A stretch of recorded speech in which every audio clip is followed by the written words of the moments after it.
My children refused Dad's cancer treatment. I made them regret it forever.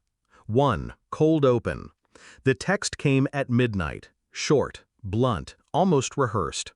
We've decided not to sign the consent.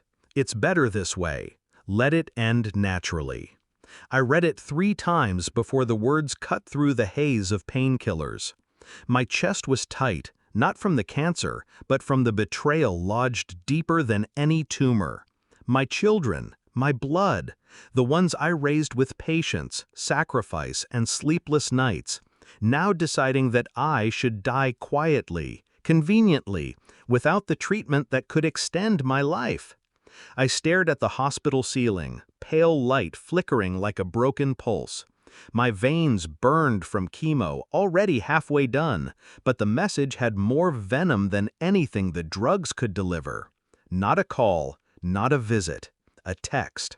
I could hear the silence in it, the kind of silence people use when they've already buried you in their minds. I didn't cry, I didn't rage.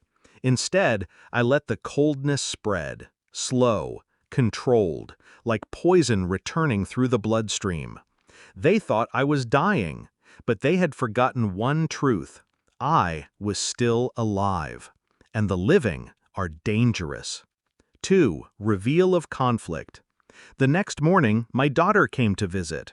She didn't meet my eyes. She fiddled with her phone, scrolling between whispers of excuses. They said the treatment is too much, too expensive. You should rest, Dad. It's kinder. Kinder. I watched her lips move, but all I heard was calculation. Not compassion, convenience. My son came later. His words mirrored hers, almost word for word, rehearsed. Together, their smiles were brittle glass. I saw the shadow behind their kindness, a will, an inheritance, a future without me standing in the way. Children raised by my hands, now sharpening knives with theirs. I remembered every sleepless night holding them through fevers, every school fee scraped from my pocket when there was nothing left, every dream I traded so theirs could grow wings. And now they wanted me clipped. I said nothing. I nodded. I let them think their performance had been flawless, but inside, a fire had already begun to whisper. They believed I was too weak to fight back, too old, too tired, too close to the grave. They had no idea that betrayal sharpens the will, sharper than any scalpel. 3. Rising suspense. I played the part of the dying father, quiet, submissive, agreeable. But every silence of mine was a blade being sharpened. I began listening, watching. Their late-night calls in hushed voices when they thought I was asleep. Their careful slips, phrases like, "when it's over," and "we'll divide later." I asked the nurse about the paperwork. She hesitated. My children had declined certain procedures, signed in my name. Fraudulent signatures, yet convincing enough to pass. The betrayal ran deeper than I imagined. Not neglect, not misunderstanding, conspiracy. I quietly requested copies of everything. I told no one. The papers slid into the folder beneath my bed, waiting like weapons. On my weaker days, when the cancer gnawed, I reminded myself, endure. Not for survival, but for justice. I hired a lawyer in secret, using a friend as an intermediary. Small, precise moves. Each step hidden beneath the mask of compliance. The children smiled, relieved to see me silent. They mistook my calmness for surrender. But silence is not surrender. Silence is preparation. 4. Major reveal, the truth. The folder arrived heavy in my lap. Legal documents, medical records, proof of forged signatures, a will revised without my knowledge. My name scratched into lies by my own children.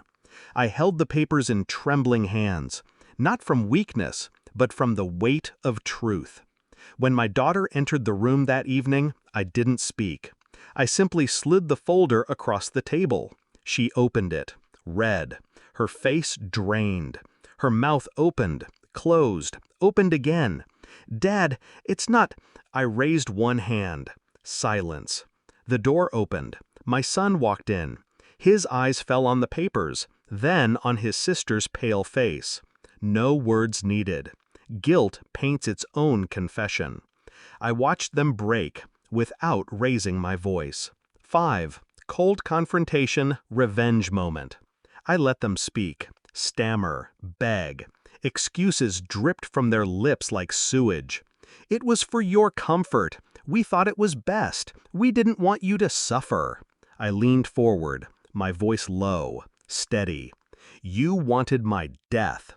Not mercy, not love, my death." The silence afterward was unbearable. For them, not for me. I placed one last document on the table, a legal notice. Transfer of power, revocation of inheritance, the will rewritten, every asset redirected away from them, safe in the hands of someone who had never betrayed me. My lawyer's card rested on top like a final nail. My daughter gasped. My son's face turned to stone. Their future gone in one stroke. They expected a dying father. Instead, they found the executioner. I never raised my voice. I never shed a tear. I simply watched them leave the room hollow, stripped of entitlement, forced to choke on the taste of their own betrayal. Later that night, I lay in silence, the machines humming around me. The cancer was still inside me, yes, but I felt lighter than I had in years. Not because I was cured, but because I had cut the disease outside my body, the true cancer, my children. They wanted me gone, but it was they who had been buried. I closed my eyes, a thin smile carving across my lips. Death would come, someday, but not today. And when it did, it would not be theirs to decide. The last thought before sleep was simple, sharp, and final. I raised them once. Tonight, I erased them.